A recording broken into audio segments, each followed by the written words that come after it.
تو آپ سامنے سے بھی گزر سکتے, گنہگار نہیں ہوتے کیونکہ آپ کے پاس مجبوری ہے. یا پھر آپ سامنے سے گزرنے کے بجائے دونوں نمازیوں کو تھوڑا سا ہٹا دے کہ میں جلدی میں ہوں, کوئی مجبوری ہے, آپ اس طرح جا سکتے, ورنہ ان کی طرف جو ہے چہرہ کر کے کھڑے ہو جائیں. یہ بالکل نماز با جماعت کے بلکہ نماز کے آداب کے خلاف ہے. وہ اس بندے کے ثواب میں کمی آپ کی وجہ سے آ رہی ہے, وہ تو بچ سکتا اللہ تعالیٰ سے کہے گا یا رب اس نے مجھے مجبور کیا, لیکن آپ پھنس جائیں گے, اسی لیے ایسی حرکت نہ کریں. اور جو حضرات کسی کے پیچھے یعنی اس طرح لوگوں کا راستہ روک کر نماز پڑھے, یہ بھی اچھی بات ہے. صاحب بھائی کی مثال کے طور پر اگر آپ کی فرض نماز ہو گئی تو آپ تھوڑا سا جو ہے ایسا نہیں کہ یعنی راستہ بن کر کے سنت کے لیے کھڑے ہو جائیں اور بیچارے سامنے سے جو حضرات گزرنا چاہتے ہوں ان کو خلل ہو جائے, تو آپ تھوڑا رک جائیں, سنت یعنی ذکر و اذکار کریں تاکہ جانے والے چلے جائیں, پھر سنت نفل پڑھیے, یا پھر لوگ جانے کے بعد ذرا سا جو آگے والی صف ان میں آپ چلے جائیے, یا پھر کوئی ستون ہے یا پھر کوئی کرسی ہے ان کے پیچھے کھڑے ہو جائے, تاکہ جو ہے یہ تمام مسائل جو پیش آ رہے ہیں ان سے اپنے آپ کو, جو غلطی کر رہے ہیں ان سے ہم اپنے آپ کو بچا سکتے ہیں. جی صاحب بھائی جزاک اللہ خیرن. محمد حسین صاحب کا سوال کے بلکہ ذوالقرنین کے دوسرا سوال یہ ہے, کچھ لوگ ہیں جاننے والوں میں جو سگریٹ نوشی کے عادی ہیں, جب ان سے کہا جاتا ہے سگریٹ نہ پئیں تو وہ کہتے ہیں ٹینشن بہت ہے, ڈپریشن ہوتا ہے, اس لیے ہم سگریٹ پیتے ہیں. تو اس کے لیے کوئی دعا ہے جو وہ مانگ کے سگریٹ نوشی سے بچ سکے؟ جی صاحب, اس میں سب سے پہلی بات تو یہ ہے کہ اب اس طرح ڈپریشن کا بہانہ جو ہے یہ کوئی واقعی جو ہے قابل قبول عذر نہیں ہو سکتا, کیونکہ جب اسلامی تعلیمات کی روشنی میں یہ بات ہمیں ملتی ہے کہ یہ چیز جو ہے گناہ ہے. اور صاحب ابھی کچھ دن پہلے ایک صاحب, میں نام نہیں لیتا, یعنی ویسے لوگ جانتے نہیں, تو ایک صاحب جو ہے تمباکو چبانے کی ان کو عادت تھی, تو تمباکو چباتے چباتے ان کو نعوذ باللہ یعنی مسوڑوں میں کینسر ہو گیا. اب اس کے بعد یہاں پر 8 سال سے ان کا علاج ہو رہا ہے, تو ان کے داڑھوں میں چونکہ یعنی وہ مسوڑوں میں جو ہے وہ داڑھوں کی جڑوں میں کینسر ہو گیا, تو اب 8 سال سے ان کا علاج جاری ہے. اس کے بعد جو ہے ایک طرف کا کینسر اب دوسری طرف ان کو آ گیا, تو پورے کی پورے دانتوں کو داڑھوں کو نکال دیا گیا. اب اس کے بعد ان کے گلے سے جو ہے وہ کچھ دنوں تک جو ہے دوا اور غذا جو ہے پہنچائی جاتی رہی. اب اس کے بعد جو ہے گلے میں بھی کچھ فرق آ گیا, تو ان کے پیٹ کو سوراخ ڈال کے غذا پہنچائی جا رہی ہے. تو صاحب بھائی یعنی یہ جو ایسی چیز ہے جو کہ انسان کے لیے بہت زیادہ نقصان دہ ہے, زہریلی چیز ہے. اور نبی کریم کے بارے میں سورۃ الاعراف میں اللہ تعالیٰ نے واضح کیا کہ وَيُحِلُّ لَهُمُ الطَّيِّبَاتِ, کہ نبی کریم کی خوبی یہ ہے کہ آپ پاک و صاف چیزوں کو لوگوں کے لیے حلال قرار دیتے ہیں. وَيُحَرِّمُ عَلَيْهِمُ الْخَبَائِثِ, جو خبیث چیزیں ہیں یعنی جن کے اندر خباثت ہے, ضرر ہے, نقصان ہے, بیماری ہے, زہریلا مادہ ہے, ان چیزوں کو جو ہے آپ حرام قرار دیتے ہیں. تو اس طرح جو ہے دین اسلام کی تعلیمات میں یہ بات شامل ہے. تو ڈپریشن کا بہانہ یہ ایک ناقابل قبول بہانہ ہے کہ یعنی چونکہ عادت پڑ چکی ہے, اچھا لگتا ہے, شوق ہے, لوگوں کو دیکھتے ہیں ذرا یعنی یہ لگتا ہے کہ ہم بھی پیسے والے اپنا پیسہ جو ہے آگ سے جلا کر جو ہے وہ شوق پورا کرتے. اس طرح بھی جو ہے لوگ بہانہ جو ہے ڈپریشن کا کرتے ہیں, لیکن اس میں اپنی نفسانی خواہشات کو پوری کرنے کا بھی جو ہے اس میں جذبہ رہتا ہے. تو اس طرح جو یہ غلط عادت چھوڑیں. اور سب سے پہلے ہم مسلمان اللہ کے دربار میں ہر نماز میں دعا مانگتے ہیں, اہدنا الصراط المستقیم, کہ اللہ تو ہمیں سیدھے راستے کی طرف رہنمائی ہماری فرما. تو اہدنا الصراط المستقیم یہی ہے کہ انبیاء کرام ایسی خبیث چیزوں سے اپنے آپ کو بچا کے رکھتے تھے, انبیاء صحابہ اپنے آپ کو ایسی چیزوں سے بچا کے رکھیں. اور یعنی اس کے لیے مخصوص دعا کیا مانگنا, آپ خود کہے کہ یا اللہ سے یہ سگریٹ نوشی کی عادت پڑی ہے, گندی عادت, یہ عادت چھڑا دے. اس کی جگہ پر صاحب آج کل تو ماشاءاللہ یعنی ساری دنیا میں جو ہے جو حکومتیں ہیں وہ خود جو ہے ایک طرف تو ان کو ٹیکس ملتا ہے, دوسری طرف جو ہے پھر یہ بھی اس کے نیچے لکھتے ہیں کہ سگریٹ نوشی جو ہے یہ یعنی کینسر وغیرہ کا سبب یہ چیز بن سکتی ہے. اس کے بعد جو ہے سگریٹ نوشی سے روکنے کے لیے ہاسپٹلس کے اندر خصوصی جو ہے ڈپارٹمنٹ بنائے جاتے ہیں, ان کو بلایا جاتا ہے, اس کے بجائے آپ فلاں کام کریں گے تو آپ کی یہ جو غلط عادت ہے دور ہو سکتی ہے. تو پھر ایسے ڈپارٹمنٹ پہ بھی جا کر جو ہے آپ اپنا علاج کروائیں تاکہ یہ بیماری دور ہو, تاکہ آپ کا مال جو ہے صحیح جگہ پر آپ کے لیے, آپ کے بال بچوں کے لیے کام آئے, اور یہ آپ کا مال خود آپ کے لیے نقصان دہ نہ بن جائے. جسے بھائی جزاک اللہ خیرن. محمد حسین صاحب کا سوال کہ اپنی بات کو سچ ثابت کرنے کے لیے قرآن پاک کی قسم کھانا یا اللہ کی قسم کھانا صحیح ہے یا نہیں؟ جس ہے بھائی اللہ تعالیٰ کی قسم کھائی جا سکتی ہے لیکن ایسی عادت نہ ڈالیں کہ کیونکہ اللہ تعالیٰ نے خود واضح کر دیا کہ ولا تطع كل حلاف مہین کہ جو شخص کثرت سے قسمیں کھاتا ہے ایسے یعنی ایسے شخص کی بات آپ نہ مانیں تو کثرت سے قسم کھانے کی عادت آپ نہ ڈالیے. لیکن کوئی مجبوری ہے اور کوئی شخص آپ پہ جھوٹا الزام لگا رہا ہے, کسی اور پہ تہمت لگا رہا ہے, تو ایسی صورت میں آپ جو ہے اپنی عزت یا پھر کسی اور کی جان یا عزت بچانے کے لیے قسم کا سہارا لیتے ہیں تو اللہ تعالیٰ کی قسم کھانے میں کوئی حرج نہیں ہے.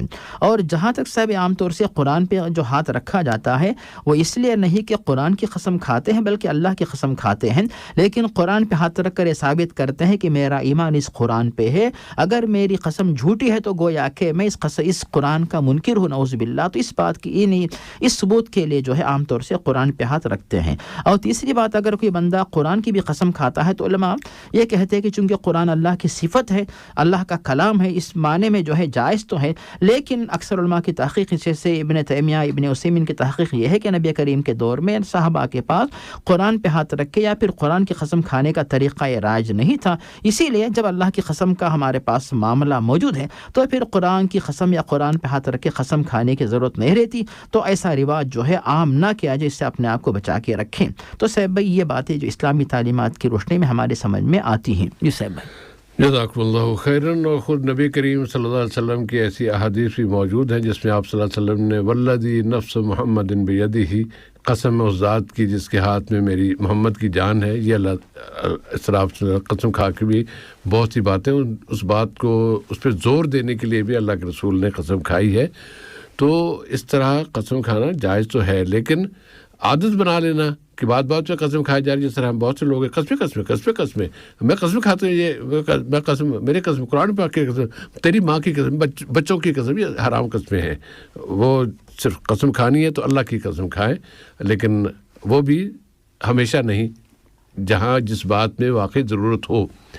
اور سامعین, قسم کھا کے ہم یہ بات کہتے ہیں کہ ہمیں ضرورت ہے کہ ہم اپنے مسلمان بھائیوں کی مدد کریں, مسلمان بھائیوں کے لیے دعا کریں, مسلمان بھائیوں کی پریشانیوں کی نجات کے لیے اللہ تعالیٰ سے حضور دعا کریں, دشمنوں کو زیر کرنے کے لیے, دشمنوں کو برباد کرنے کے لیے جو کہ ظالمانہ انداز میں, سفاکانہ انداز میں اور انتہائی وحشیانہ انداز میں مسلمانوں کو قتل کر رہے ہیں, ان کی تباہی و بربادی کے لیے ہمیں دعا کی جانی چاہیے, کرنی چاہیے. اس کے لیے ہم قسم کھا کے کہتے ہیں کہ یہ دعائیں مانگنا صحیح ہے.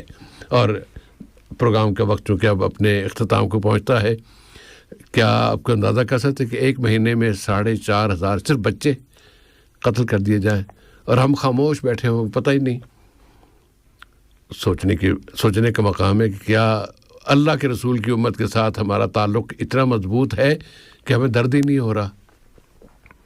اگلی ملاقات کے لیے محترم مولانا عبدالباسط العمری اور سیف الرحمان کو اجازت دیجیے. دعا میں یاد رکھیے گا. والسلام علیکم ورحمۃ اللہ وبرکاتہ. وصلی اللہ علی نبینا محمد وعلی آلہ وصحبہ وبارک وسلم.